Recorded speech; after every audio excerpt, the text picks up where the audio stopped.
el candidato presidencial que entrevistamos anoche tuviera mucha aceptación en el Perú, pues de repente podríamos también estar hablando de unos niveles de polarización por ese lado preocupantes. Bueno, vamos a darle la bienvenida a Steven Levitsky, politólogo por supuesto, académico de la Escuela de Gobierno de la Universidad de Harvard, coautor entre otros de los libros Cómo mueren las democracias y Por qué no hay partidos políticos en el Perú.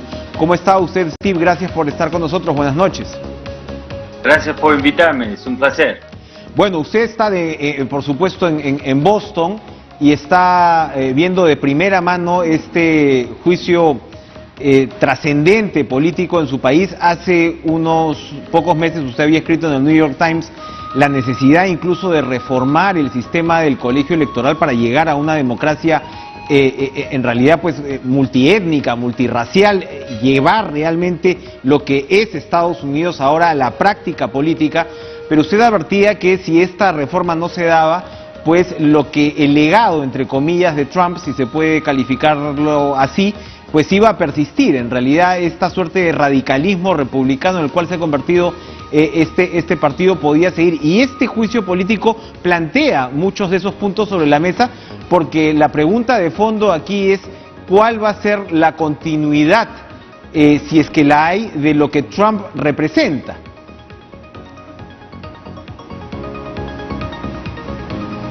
Así es, me parece que pase lo que pase en el juicio, está claro que el Partido Republicano sigue con Trump, se ha trumpizado y muchos pensábamos o esperábamos que con el asalto del 6 de enero eso cambiaría, que el partido rompería con Trump y con los sectores más violentos que han surgido, las milicias que han surgido en la derecha. Pero parece que no, la gente, la base republicana está con Trump y la gran parte del liderazgo del partido va a votar en contra del juicio y sigue protegiéndolo. Impresionante.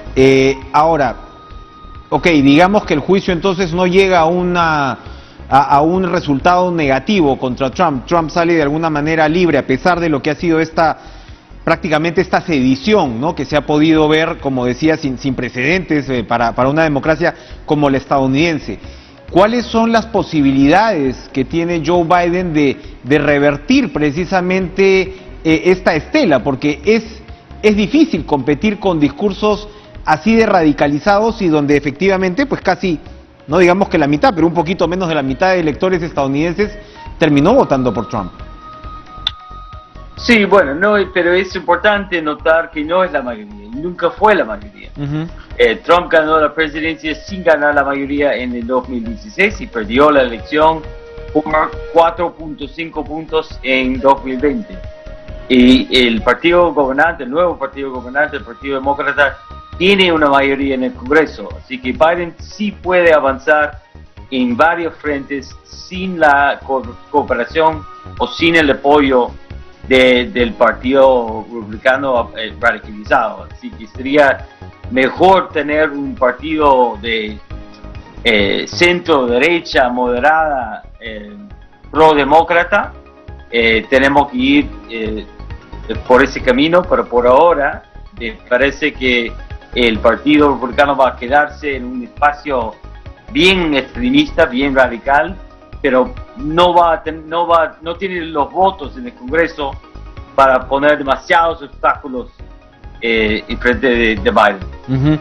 Para terminar esta parte, ¿cuáles son los cambios que ya se ven en la estrategia del gobierno demócrata para enfrentar la pandemia? Mira, él está haciendo algo que es un cambio radical en la política. El gobierno de Trump hizo muy poco desde el nivel del gobierno nacional para movilizar los recursos del Estado, para coordinar entre los gobiernos estatales en ningún lado. Y tampoco hizo un ejemplo en su propia actuación, su propio discurso, promoviendo el comportamiento sano, ¿no? Biden pone la máscara, dice que hay que vacunarse, dice que hay que mantener la distancia social y está empezando a movilizar el Estado. El Estado norteamericano no es muy fuerte, no es muy activo, pero hay instituciones del Estado que se pueden utilizar para acelerar, por ejemplo, la distribución de la vacuna, y Biden, aunque ha sido un poco lento, lo está haciendo. Entonces estamos viendo por la primera vez desde la pandemia una reacción seria del gobierno nacional. Bueno, hablando de Trump y cambiando de tema, por supuesto usted ha seguido desde hace muchos años la política en el Perú, ha interpretado también las particularidades, ¿no?, de un país con una democracia tan peculiar y, como se dice, de baja intensidad como esta. Reconozcamos que Trump, guardando las distancias, algo ha igualado la cancha, que es precisamente en lo que usted abordó en el libro de cómo mueren las democracias. Pero ahora lo que estamos viendo en el Perú es un poco, de alguna manera, el resultado muy claro, ya no solamente de una democracia tan complicada, sino de la inexistencia de los partidos, ¿no? Sencillamente son bancadas que no responden a sus partidos, por supuesto un Congreso que ha sido disuelto, un Congreso nuevo que se las arregló para caer lamentablemente muchos de los vicios del anterior, que se suponía que era comandado por el fujimorismo, una candidata como Keiko Fujimori que reconoce que su partido cayó en una espiral destructiva. Es decir, es un sálvese quien pueda, que si uno hace un esfuerzo para verlo con un poco más de seriedad, se observa en el poco entusiasmo que han despertado hasta ahora los candidatos, los 20 candidatos presidenciales que tenemos en el Perú. Evidentemente guardando la coherencia de lo que usted ha ido analizando, interpretando, ¿cómo observa estas elecciones que van a ser exactamente en 2 meses? Me parece que sobre todo va a ser más de lo mismo.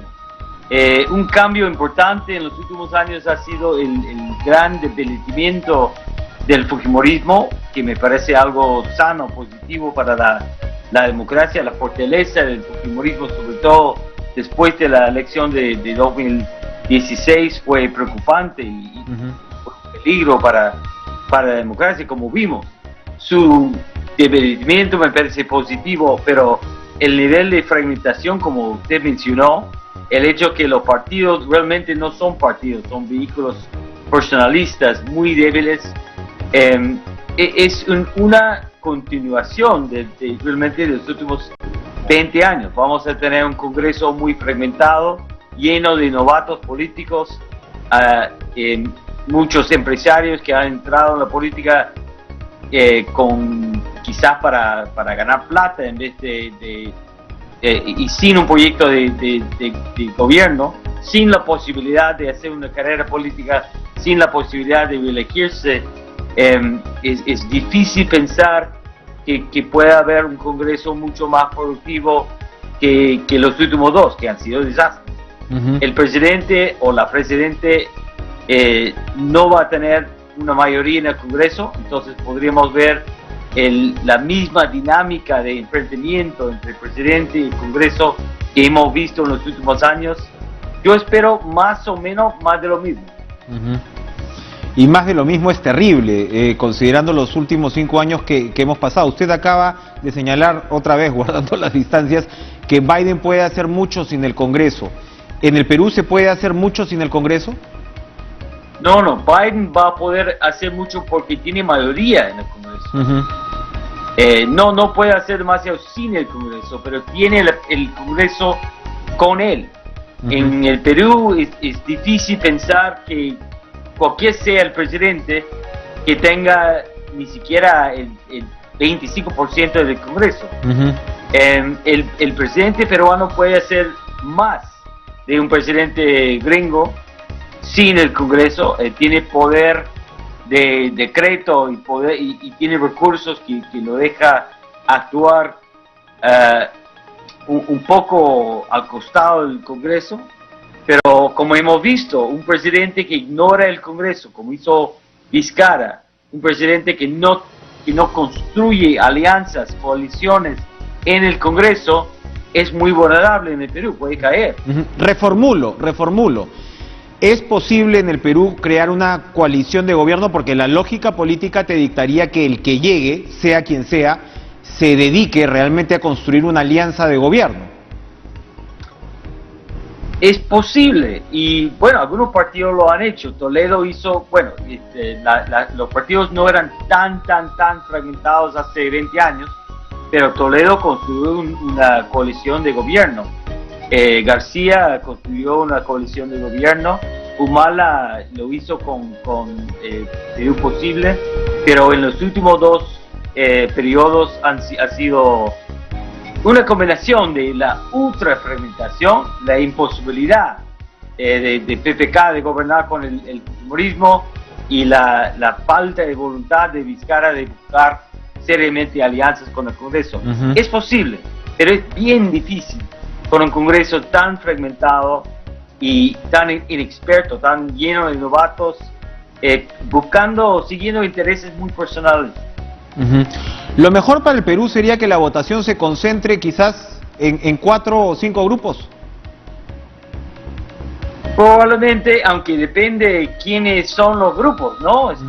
No me gustaría yo ver una repetición de la concentración de votos en el fujimorismo, que como vimos en el 2016. Entonces, si los votos van hacia un partido, un candidato antidemocrático, y hay varios, sería peor. Yo prefiero la fragmentación. Si son partidos mínimamente democráticos, sí, mejor. Forsyth es un puntero muy relativo, es un puntero que en fin, se reclama su inexperiencia, pero es indudable que tiene pues una cuota de carisma, es conocido, es futbolista, es decir, tiene varios ingredientes, digamos, que funcionan bien en la política contemporánea peruana, ¿no? Pero ya se saben cuáles son sus puntos débiles y, por supuesto, repito, en el Perú creo que no vemos un puntero, y vamos a ver si esto se repite el domingo en las próximas encuestas, pero no vemos un puntero de 15% hace muchísimo tiempo. No sé si haya habido un puntero de 15%. Siempre teníamos 2 o 3 candidatos bien parados por encima del 20%. ¿Puede llegar Forsyth a la presidencia en una situación así? Sí, puede llegar, pero hay 6 o 7 o 8 candidatos que están en 6, 7, 8% del voto que podrían llegar. Forsyth tiene la ventaja que es un poco, por lo menos en política, es novedoso, y la verdad que no dice nada. Nadie sabe realmente cuál es la plataforma de Forsyth. Pero a mí me hace pensar un poco en Castañeda en 2011, creo que fue, donde él lideraba por mucho tiempo sin tomar mucha posición, pero cuando vino la campaña, de verdad cayó. Podría ganar por la debilidad del resto de los candidatos. Está enfrentándose, como usted dijo, con candidatos no populares, con candidatos muy cuestionados, con candidatos bastante mediocres en términos de talento político. Entonces podría ganar, como ocurre mucho en el Perú, siendo percibido como el más menor. Luego de esta entrevista vamos a entrevistar a Julio Guzmán, que se suponía que ocupaba un lugar similar al de Forsyth, pero, y bueno, tiene pues digamos más de repente habilidades de comunicación, qué sé yo, pero las encuestas hasta ahora no lo acompañan. Y evidentemente pasa lo que pasa en el Perú, que tienes 2, 3 o 4 candidatos supuestamente compitiendo por un mismo pedazo de la torta electoral. ¿Tiene algún tipo de posibilidades, Guzmán, de repuntar? Sí, es uno de los 6 o 7 candidatos que tiene posibilidad de quedar en, qué sé yo, 10, 12% y quizás competir por la segunda vuelta. Una ventaja que tiene, una cosa muy positiva que tiene Julio Guzmán es que ha construido un partido. No es un partido, no es el APRA de los 30, pero comparado con el resto de las organizaciones partidarias, tiene un partido mínimamente coherente, un poco más organizado que otros, y que su rendimiento en los últimos años por lo menos no ha sido vergonzoso como muchos partidos.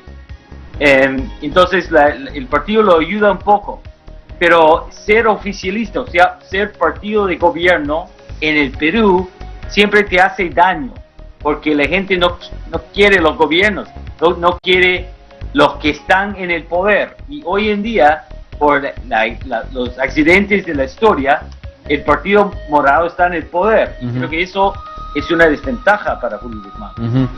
Hablaba usted del papel de Keiko Fujimori y de la responsabilidad que tuvo Keiko Fujimori en lo que se ha vivido en este quinquenio, y anoche precisamente conversábamos con Rafael López Aliaga, que hasta ahora no ha parecido como gran cosa en las encuestas, pero sí tiene un movimiento de redes, es muy fuerte. Anoche tuvimos esta entrevista y generó también mucha discusión, ¿no?, en las redes sociales. Es un personaje que está llamando la atención y que evidentemente se para pues en una posición muy de derecha.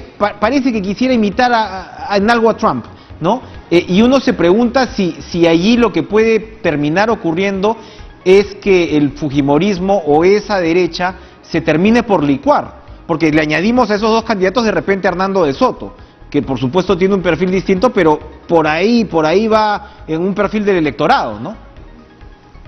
Claro, la derecha, y sobre todo la derecha iliberal, antiliberal, está dividido, está fragmentado. Keiko ha perdido mucho peso, ella sigue siendo la candidata derechista más popular, con 8 o 9%, pero está fragmentado, y eso puede terminar ayudando la izquierda, que tiene realmente una sola candidata, que es Mendoza.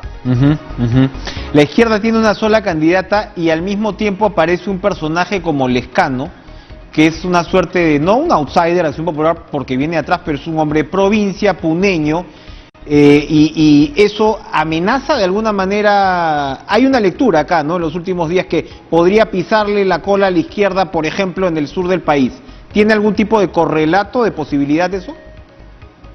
Sí, Lescano, mira, los peruanos muchas veces terminan votando por el candidato que ocupa el centro político, el centro en un par de sentidos, no tan de derecha, no tan de izquierda, tampoco tan limeño o tan provinciano.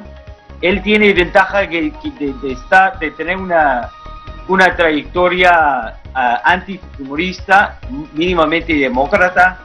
Es un político experimentado, mucho más experimentado que sus rivales.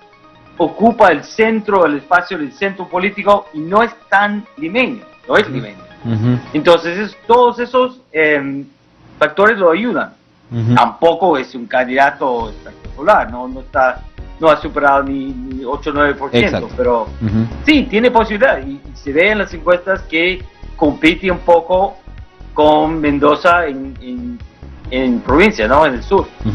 Vamos a una pausa, y yo le tengo que seguir preguntando sobre los candidatos, porque son tantos y todos son tan chiquititos en las encuestas que en realidad efectivamente cualquiera podría pasar tal como están las cosas a la segunda vuelta. Vamos a ir a una pausa, pero yo le quiero preguntar sobre lo que significa hoy mismo hay todo un escándalo porque Martín Vizcarra participó en los ensayos clínicos de Sinopharm, y en el Congreso, bueno, ya se ha convertido en el tema más importante. Yo no sé qué tanta responsabilidad penal eventualmente puede tener Vizcarra por una cosa así, pero en todo caso la reacción vuelve a demostrar en fin, el efecto que ha tenido Vizcarra en la política nacional, para mal y para bien. ¿Qué peso tiene Vizcarra en estas elecciones? Volvemos después de la pausa con Steve Levitsky.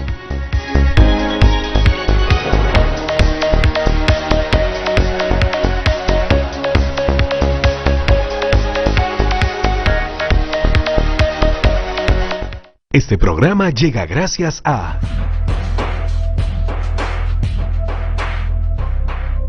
Si las reglas en la campaña electoral son incumplidas, los políticos podrían salir de contienda. Por ejemplo, está prohibida la entrega de dinero, regalos, alimentos, medicinas, agua, materiales de construcción u otros. Esta limitación no se aplica cuando se realice para consumo individual e inmediato.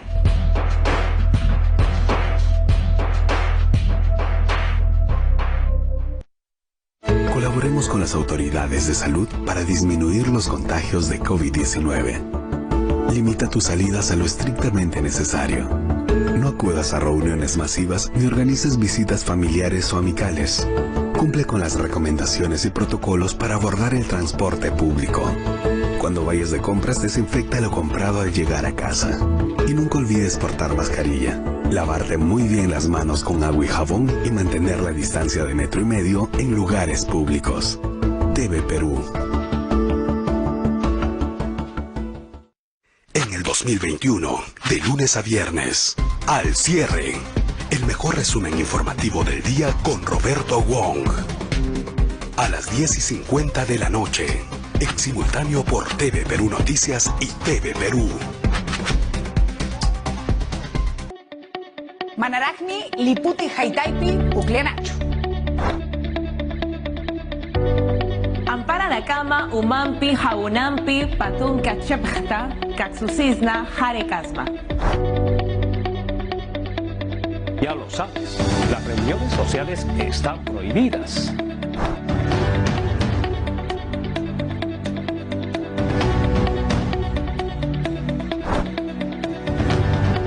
En TV Perú Noticias, el canal informativo del IRTP.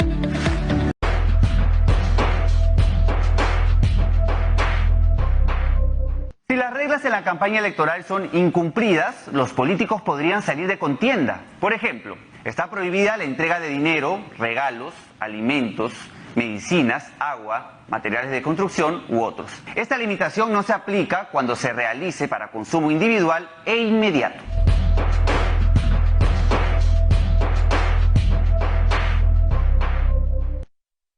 Colaboremos con las autoridades de salud para disminuir los contagios de COVID-19. Limita tus salidas a lo estrictamente necesario. No acudas a reuniones masivas ni organices visitas familiares o amicales. Cumple con las recomendaciones y protocolos para abordar el transporte público. Cuando vayas de compras, desinfecta lo comprado al llegar a casa. Y nunca olvides portar mascarilla. Lavarte muy bien las manos con agua y jabón y mantener la distancia de 1,5 metros en lugares públicos. TV Perú. En el 2021, de lunes a viernes, Al Cierre, el mejor resumen informativo del día con Roberto Wong. A las 10:50 de la noche, en simultáneo por TV Perú Noticias y TV Perú. Manaragni, Liputi, Haitaipi, Uclenacho.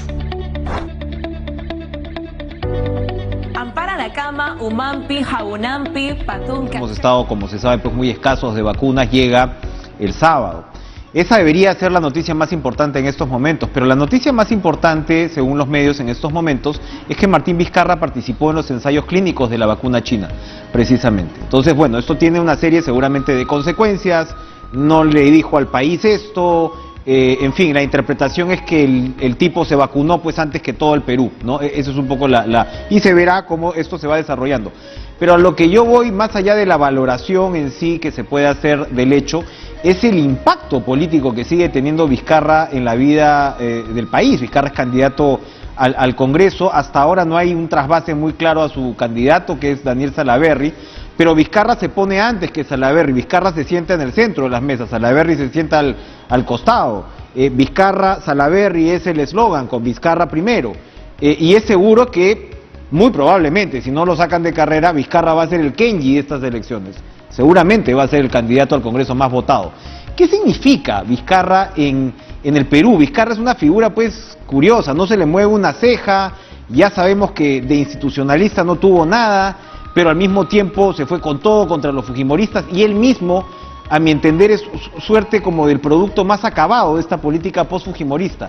Compleja esta figura, ¿no? Sí, mira, en cierto sentido, yo diría que Vizcarra es el mejor político que hemos visto en Perú desde Fujimori de los 90. Es el único político que hemos visto en 20 años que ha logrado mantener una aprobación bastante por encima del 50%. El tipo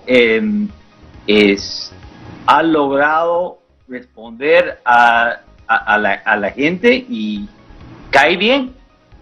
Ahora, si ves Twitter, si sigues los medios peruanos y si escuchas o si hablas con todos los opinólogos o los que hablan de política en las redes sociales o en los medios peruanos, sobre todo en Lima, uno pensaría que Vizcarra es el gemelo de Pinochet o de Stroessner, que es el político más corrupto y más autoritario del último siglo en el Perú. Pero caí bien, es un político mucho mejor que cualquier otro presidente que ha gobernado Perú desde la salida de Fujimori. Sí. Tiene una capacidad de responder a la gente que no tiene nadie más en la época post-Fujimori. Ahora, esto también habla del nivel paupérrimo, ¿no? En muchos casos de la clase política en el Perú, ¿no?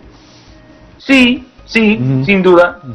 Pero habría que estudiar un poco qué ha hecho diferente. Sí, no, efectivamente es un personaje muy peculiar. Para terminar, Steven, yo quería preguntarle, estamos viviendo también no solo una política post-fujimorista, sino en parte también una política post-Lava Jato. Y ahora, en realidad, se está reevaluando el impacto de Lava Jato. Se está haciendo en Brasil, por supuesto, donde se ha desactivado el equipo de fiscales de Lava Jato. Hay acusaciones de componendas entre el ex juez Moro, que luego fue ministro de Bolsonaro, ¿no? Y entre con los fiscales. Se está realmente cuestionando mucho lo que fue este legado finalmente. Y el Perú probablemente después de Estados Unidos fue el país donde más efectos políticos ha tenido Lava Jato. Esto al final, esta historia está por escribirse. Estamos hablando en el caso del Perú de 4 presidentes involucrados. Uno se suicidó, hay una señora que es candidata ahora, otro expresidente Humala, del cual no hemos hablado, que también está en esta jugada, Castañeda, Pedro Pablo Kuczynski, en fin. Ha sido un huracán lo que significó Lava Jato, y en parte la clase política que tenemos ahora, en parte es resultado, ¿no?, de lo que se vivió. ¿Se va a reevaluar la herencia, el legado de Lava Jato? No creo que tenga demasiado efecto acá en Perú. Hay cierta reacción de parte de la clase política en Brasil en contra del movimiento anticorrupción. La clase política se defiende y están desmantelando la ofensiva que se hizo, en parte por los autogoles del propio Moro y sus aliados, como usted dijo. Pero no creo que eso cambie mucho el escenario en el Perú. O sea, García no vuelve a la vida. No creo que cambie la situación judicial de Toledo o de Humala o de Keiko. Podría haber, y siempre hay esfuerzos para protegerse, defender esos políticos involucrados en Lava Jato. Pero no creo que cambie, por ejemplo, la opinión pública. Los peruanos están convencidos de que toda su clase política estuvo involucrado, estuvo dispuesto a recibir coimas y no están equivocados, lamentablemente. La verdad que no creo que cambie mucho. Bien. Steve Levitsky, muchas gracias por esta interesante conversación. A usted. Gracias a ustedes, y así es, vamos a ir a una pausa, pero regresamos con Julio Guzmán,